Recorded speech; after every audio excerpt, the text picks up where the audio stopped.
En fait, ce qu'il faut comprendre, c'est que la France n'a que très peu de marge de manœuvre vis-à-vis de l'Émirat. Il n'y a qu'à constater les ambitions d'Emmanuel Macron en 2017, à quelques semaines seulement d'être élu président.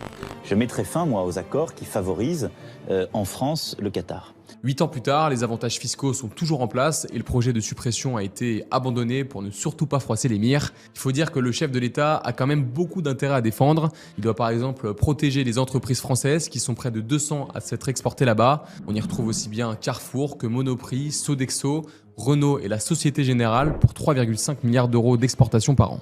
Mais le grand gagnant, c'est la défense, puisque le Qatar a acheté depuis 2019 pour 11 milliards d'équipements militaires, principalement en avions et en drones.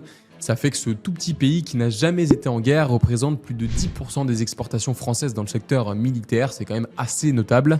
Il y a aussi toutes les opportunités qu'offre le Qatar à ses partenaires français. Vinci, où il a encore 2,4% des parts, a par exemple été missionné pour construire le métro de Doha, la capitale pour la Coupe du Monde 2022. Accor de son côté, dont le Qatar détient 6%, est devenu le promoteur de toute la ville de Lusail, créée spécialement pour le mondial. Ouais, c'est assez dingue. Et hasard de fou, le Qatar a nommé comme PDG Sébastien Bazin, qui occupait le même poste au PSG avant QSI, la filiale sport de QIA. L'homme d'affaires, qui c'est pas vraiment la peine de le préciser, était présent au fameux dîner qui a contribué à l'obtention par le Qatar de l'organisation de cette compétition.